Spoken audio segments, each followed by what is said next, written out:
De 1 Reis, primeiro livro de Reis, capítulo 17, é o texto que nós estaremos meditando nesta noite. 1 Reis, capítulo 17. Louvado seja Deus. Glória a Deus.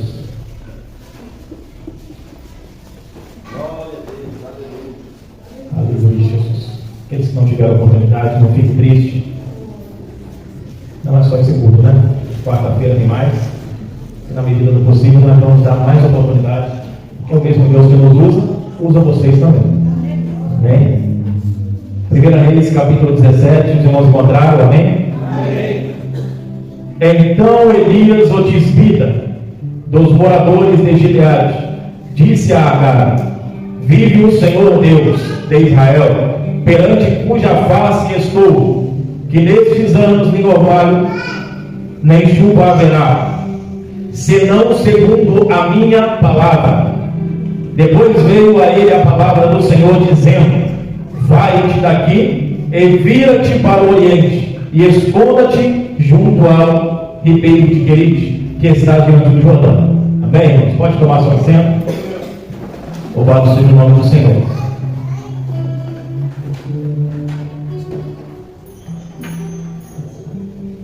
Glória a Deus. Quem nunca ouviu essa história? Se trata de um texto muito conhecido, mas sempre nós temos mais a aprender da palavra de Deus. Basta nós olharmos com ela com amor e prazer, e ela vai nos falar algo novo. Deus vai abrir a nossa compreensão e nós iremos entender aquilo que nós não entendemos outra vez. No versículo 1 nós entendemos que Elias surge num cenário como um sobrevivente, porque Jezabel havia mandado matar todos os profetas. Matou todos os profetas, então, na concepção de Acabe e de Jezabel não havia mais profeta, mas sempre há um remanescente. Em toda a história, quando foi se levantado ali contra o povo de Deus, quando matavam os profetas, Deus enviava ainda assim, ainda tem um remanescente. Sempre tinha um remanescente.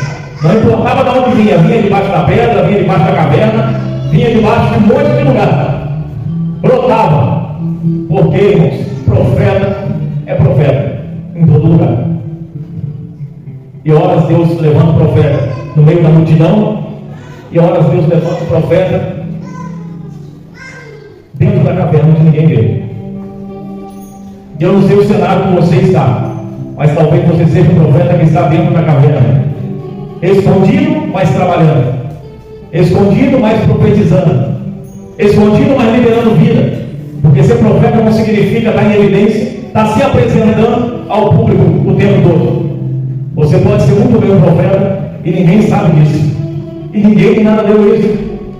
Muitas vezes você é profeta no trabalho, ou na rua, no ponto de ônibus. Basta você emprestar os teus lábios ao Senhor e dar ouvido àquilo que Ele está falando. Porque o Espírito Santo fala e fala sempre. A questão é: nossos ouvidos estão abertos para ouvir, nosso coração está atencioso para entender o que Ele está falando, porque Ele fala. Então é o homem que surge no cenário como sobrevivente, acaba olhando e fala: peraí, mas você não mandou matar? Você não mandou matar? Como que surge esse homem aqui na minha frente agora dizendo que é profeta? E o homem todo vestido, a roupa dele era esquisita, né? É couro de cabelo, aquela coisa toda esquisita. E ele chega e a palavra era característica. A palavra é característica do profeta. Ele não fala em nome dele. Ele fala: vive o Senhor, Deus de Israel, perante cuja face estou, que nestes anos nem orvalho nem chuva haverá, senão segundo a minha palavra. A diferença dele para outros profetas é que os outros profetas, eles se utilizavam de uma profecia. E profecia é quando Deus fala, entrega uma mensagem. Então o profeta, ele diz: assim diz o Senhor. Mas aqui nesse caso é um enunciado profético. E o enunciado profético é quando o profeta fala antes de Deus ter falado com ele. Isso existe? Existe. E eu provo para você na Bíblia. Porque a Bíblia vai dizer em Tiago aquilo que não está escrito em 1 Reis. Vai dizer que Elias, aqui nós entendemos que Elias vai lá, fala e pronto. A palavra dele se cumpre.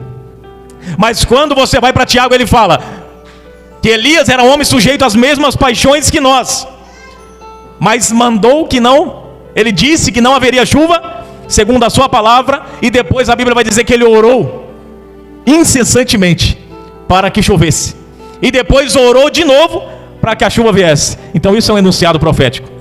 Ele falou: não vai haver chuva. Eu não estou falando de uma brincadeira, irmãos, de você pegar e brincar com a palavra, falar não vai acontecer porque eu estou dizendo. Não é uma brincadeira. Elias sabia exatamente do contexto que estava Israel. Ele sabia da morte dos profetas. Ele sabia que se continuasse daquele jeito, o nome do Senhor estava em risco, estava sendo posto ali em risco. Estava prestes a ser extinto o nome do Senhor. E o nome que estava reinando era qual? Baal, que significa esposo. E o que Jesus é nosso, irmãos? O que Deus era de Israel? Esposo. Então não parece que Satanás está fazendo alguma coisa ali? Confundindo os esposos? Porque Baal significa esposo. E Satanás é tão astuto que ali não tinha um Baal, era Balins, porque era vários Baal, tinha Baal para todo tipo. Para cada lugar tinha um Baal. E tinha o feminino também, Azera, que também era a deusa da fertilidade, na concepção deles. E na concepção deles, quem que dava água? Quem era responsável pela plantação, pela chuva? Era Baal. Aí você vai entender por que Elias se apropria disso para poder fazer o enunciado. Porque ele está vendo todos adorando a Baal por causa da chuva. Ele está vendo todos adorando a Baal por causa da fertilidade. Aí Elias chega e eu imagino, né? Me permita imaginar, não é a Bíblia. Mas ele chegando: peraí, eu vou devolver a glória para Deus. Eu vou devolver essa glória que eles estão direcionando para Baal, para Deus. E eu vou mostrar para Acabe quem é Deus. E a hora que ele chega e ele fala: vive o Senhor, cuja a face estou. Eu estou perante a face dele. Então, Acabe, eu não sei como foi os outros profetas, mas eu vivo diante da presença dele. Essa palavra que eu estou dizendo para você, imagina ele dizendo para Acabe: não é minha. Eu estou falando com propriedade, porque eu ando na presença dele. Eu ando diante da face dele, então eu tenho propriedade no que eu falo. E não vai chover segundo a minha palavra. Em outras palavras, quantos profetas eles tinham? 450 profetas de Baal e 400 de Azera. Profetas. E Deus tinha quantos profetas ali agora para desafiar o rei? Elias, um só. Então quando Elias chega e fala: não vai chover, eu sou só um, mas não vai chover, segundo a minha palavra. Imagina Acabe falando. Você já viu quantos profetas tem lá em casa? Você já viu quantos profetas que tem só sentado na mesa? O poste ídolo de Jezabel, você já viu? E você sozinho vem aqui dizer que não vai chover? É para rir, né? Só que aí daqui a pouco Deus vem, a palavra do céu: foge daqui agora, se esconde no ribeiro de Querite. E Deus aqui, ele não fala o porquê. Ele não fala, porque nem tudo Deus vai explicar. Tem hora que ele vai falar só vaza, zaspa. Eu nem sabia que tinha essa palavra na Bíblia, mas tem zaspa. Tem essa palavra na Bíblia. O dia que eu li eu até dei risada, mas tem. Zaspa daqui, Deus fala para Paulo: porque eles não te receberão e vão te matar. Então tem. E aqui Deus está falando para ele: Elias, vaza, se esconde. Não é hora de se apresentar. Você se apresentou na hora que eu mandei. Muito bem, agora você se esconde que eu estou te mandando esconder. E o interessante é que aonde o profeta Elias vai, floresce. Aonde o profeta Elias chega, alguma coisa acontece nova. Aonde ele chega, mãe que não gerava, gera. Aonde ele chega, viúva que estava passando necessidade, tem fartura. Aonde ele chega, filho que está morto ressuscita. Aonde ele chega, irmãos, corvo alimenta, não falta alimento, porque vem até do céu quando falta. O corvo vem e deixa para ele. Não falta, irmãos. Então Elias, irmãos, olha Elias, é um homem a quem Deus chamou. E um homem que não tinha medo de desafio, não tinha medo de profeta, desses falsos profetas de Baal, não tinha medo, porque ele sabia em quem ele estava alicerçado. Irmão, se você sabe a tua base, você tem autonomia para caminhar. Se você sabe a tua base, Você anda com a cabeça erguida, não anda com a cabeça igual um pinguim, olhando para baixo. Não, você olha para cima, porque você sabe que o seu alvo vem de lá. E nós, como príncipes do rei, como filhos do rei, eu não consigo entender, irmãos, filhos do rei andando com a cabeça baixa. Você já viu como um príncipe anda? Se você não viu, hoje quando chegar em casa eu te passo um dever de casa. Você pesquisa lá e vê como que um príncipe anda, e você vai ver que o pescoço é assim, ó. E não é de soberba não, irmãos, é a postura dele. Ele se comporta como príncipe. E você é o que, irmão? Príncipe e princesa do Senhor, noiva do Cordeiro. Vai andar cabeça baixa para quê? Levanta a cabeça e anda igual Elias, sabendo que podem olhar para você, olhar para suas vestes e falar, não tem nada. Mas quando você abrir a boca, você vai botar medo neles.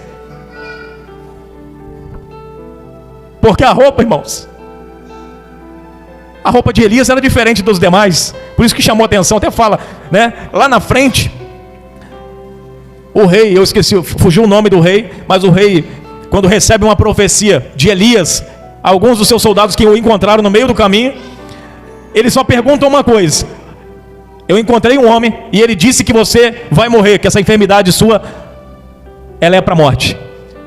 E ele fala, como estava vestido esse homem? Falou, estava vestido com pele de cordeiro. Ele falou, se trata de Elias. Então ele teve certeza que a morte dele era certa, porque a roupa dele era característica. É o homem que vivia para o propósito, vivia no deserto. O homem que não tinha vida, irmãos, vivia para Deus. Louvado seja Deus. E o interessante é que da onde ele veio, você procura, irmão, no teu mapa, procura o mapa aí, na Atlas, procura onde ele mora. Tisbe, um lugar nenhum, que ninguém sabe onde é. Eu não conheço, até hoje eu não vi nenhuma excursão que fala para a cidade de Tisbe, porque é um lugar que tanto faz, irmãos. É alguém que veio de um lugar nenhum, que não tem genealogia, não tem nada. E o que esperar de alguém que não tem genealogia, alguém que veio de um lugar nenhum? O que esperar, irmãos, de pessoas igual nós, que não tem nome, que não tem... O que esperar de nós? Para o mundo nada. Mas quando vocês abrem a boca, quando nós abrimos a boca rendendo glória ao nome do Senhor, aí nós demonstramos o nosso valor. Nós demonstramos qual reino nós pertencemos. Porque nós sabemos que lá no céu, como que está lá? Agora, 24 horas por dia. É uma palavra só, 3 vezes. Santo, Santo, Santo é o Senhor dos exércitos. Toda a terra está cheia da tua glória. Diziam os serafim, dizem os serafim. E os 24 anciãos, Santo, Santo, Santo é o Senhor dos exércitos. Toda a terra está cheia da tua glória. E o que a igreja vai cantar? Santo, Santo, Santo é o Senhor dos exércitos. Mas enquanto nós estamos aqui, nós dizemos a mesma coisa. Santo, Santo é o Senhor dos exércitos. E toda a terra está cheia da tua glória. Estamos na terra, mas todas as vezes que nós abrimos a nossa boca e glorificamos a Deus, dizemos santo é o Senhor, nós estamos identificando da onde nós viemos. Nós viemos de lá e para lá nós iremos. Para lá nós voltaremos. Louvado seja Deus. A palavra de Deus, ela é maravilhosa. Ela vai nos dizer vai trazer uma curiosidade para nós. Quando o povo estava lá cativo na Babilônia, e eles fazem um cântico: que saudade que eu tenho de Sião. E Sião é o céu. Sião é o céu na simbologia. Aí eu falo para você, como que você sente saudade de um lugar da onde você nunca frequentou? Como você sente saudade de um lugar da onde você nunca veio? Como que você se alegra quando é cantado aqui Maranata, ora vem Senhor Jesus, ao céu, há anjos cantando. Quando nós falamos sobre o céu, você se emociona. Por quê? Porque dentro de você tem um Espírito, e você não receberia ele se alguém lá de cima não fizesse assim. Se ele não assoprasse em você, você não tinha ele. Então o teu Espírito veio de lá. E é por isso que dentro de você, todas as vezes que o louvor é entoado, o teu Espírito começa a dizer: eu não sei porquê, mas eu sei que eu conheço esse som. Eu não sei o porquê, mas eu sei que isso é familiar. Esse som é familiar. O teu espírito começa a estremecer, a alegria começa a vir nos teus ossos, Porque você lembra da casa da onde você veio. Não na mente, a nossa mente não pode contemplar, porque a palavra de Deus vai dizer que aquilo que o olho não viu, o ouvido não ouviu, é o que Deus tem preparado para aqueles que nele esperam. Então tem coisas que nós não vamos compreender com a mente, mas nós sentimos e se alegramos. E até o Valdeir já testemunhou aqui que vezes que ele sentiu a glória de Deus de uma forma tão poderosa que ele falou: acho que eu vou morrer, agora eu estou indo. E eu experimentei isso esses dias. Eu no caminhão conversando com um rapaz, e a gente começou a comentar sobre a Bíblia e passeamos na Bíblia para lá e para cá. Irmão do céu, eu nunca pensei que eu ia falar isso, mas eu senti vontade de morrer ali. Falei, nossa, parecia que eu estava tão perto do céu conversando com ele. E lágrimas escorria. Eu falei, meu Deus do céu, vamos voltar para a terra um pouquinho. Nós voltamos, tivemos que carregar uns pesos, aí rapidinho nós voltamos. Mas a questão é, irmãos, quando a gente se lembra de onde a gente veio, a gente percebe que a gente não pode abrir mão daquele lugar que é eterno, por causa desse lugar que é passageiro. Não podemos abrir mão daquele lugar que é eterno, por causa desse lugar que é passageiro. Casamento vai passar. Não estou falando que tem que desvalorizar, não. Tem que amar, e se deu a tua palavra para essa mulher, para esse homem, tem que ir até o fim. Tem que honrar a tua palavra. Mas agora eu estou falando, casamento, Jesus falou, lá em cima não vai ter. Seremos como os anjos. Estou falando de coisas que não perecem. Ele fala, ajuntai tesouro no céu, aonde os ladrões não roubam, nem minam, nem... Ajuntai tesouro lá em cima, irmãos. E como que nós fazemos isso? Fazendo bem para quem precisa, para aqueles que precisam. Toda vez que você estende a mão, você está adquirindo um tesouro lá em cima. A cada tempo que você entrega na presença do Senhor, quando você fala, eu não tenho nada, não tenho adoração, eu estou sem inspiração, não tenho palavra, e você entrega o teu tempo ao Senhor, está sendo contabilizado. Fala, aquele dia abriu mão de WhatsApp, abriu mão de televisão, abriu mão de tudo, e ficou quietinho, de joelho, sem palavra, mas ficou na minha presença. Entregou o tempo. E eu tenho falado muito isso, porque tem muitas pessoas que vêm com aquela desculpa, 15 minutos para mim já acabou minhas palavras. Não tem problema, abençoado. Você está de joelho dobrado? Você está com os olhinhos fechados? Você está entregando o seu tempo, e tempo é precioso. Louvado seja o nome do Senhor. Para a gente avançar, porque eu não vou ser longo.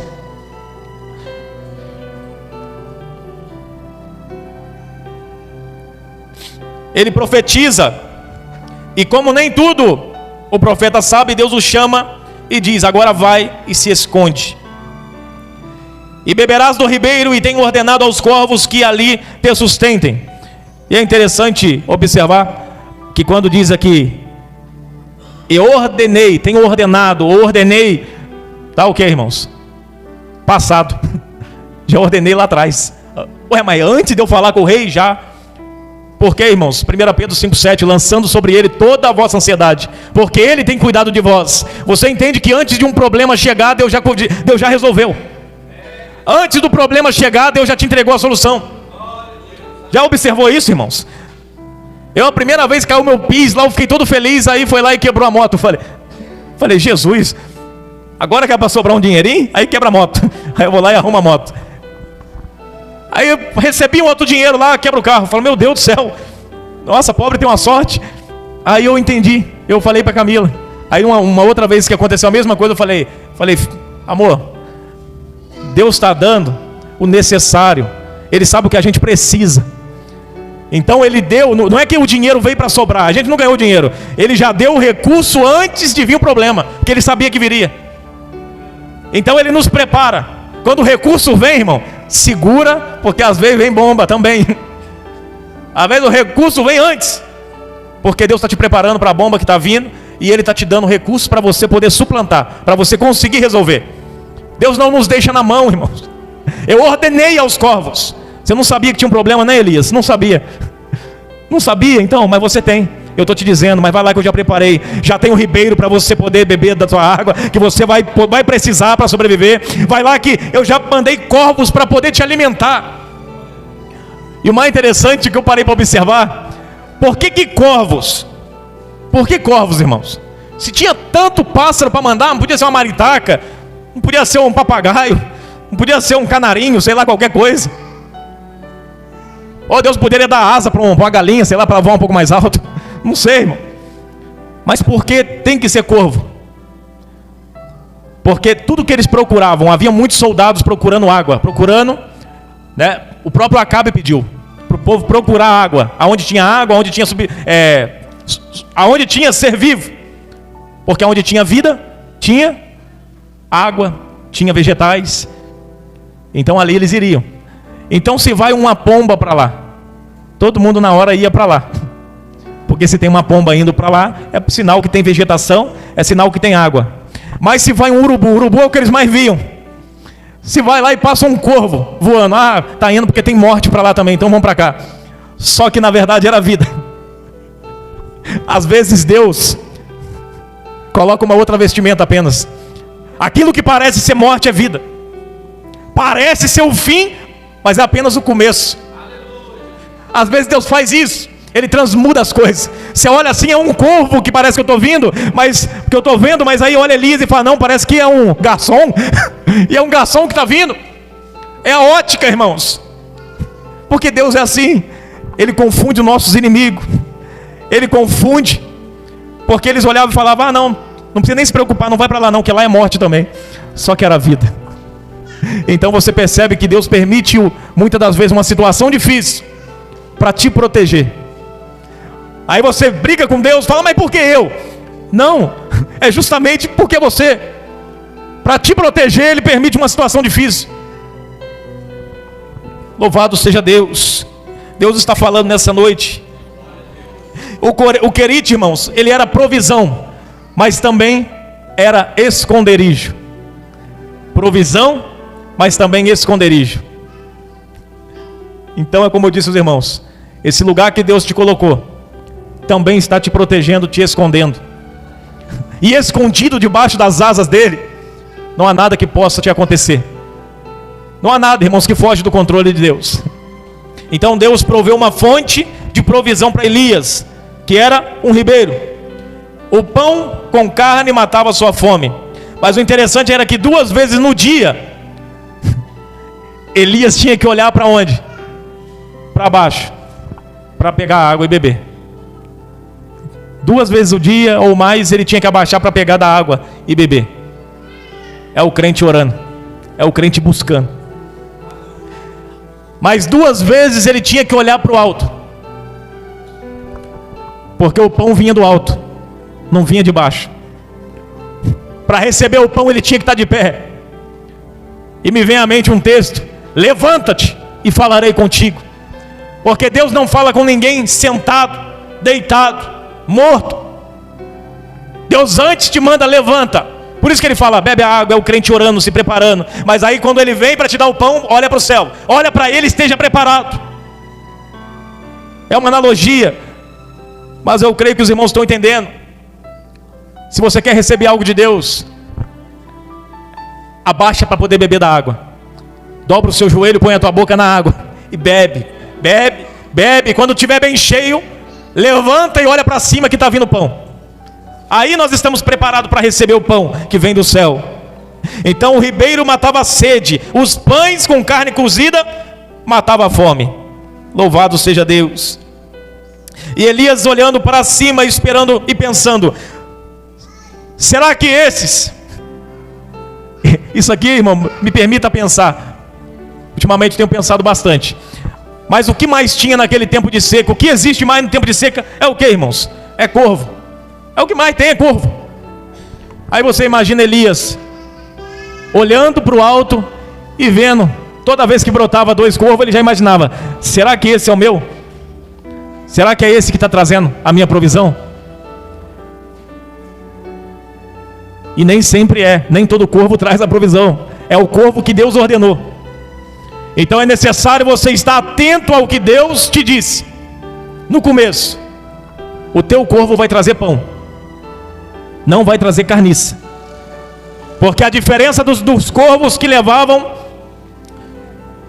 que Deus enviou para prover o pão para Elias, era que o corvo levava pão. Mas os outros corvos que estavam andando, o que corvo come? Carniça. Então o máximo que eles poderiam jogar era carne podre. Então não confunda, irmãos. Toma cuidado. Quando o corvo estiver vindo,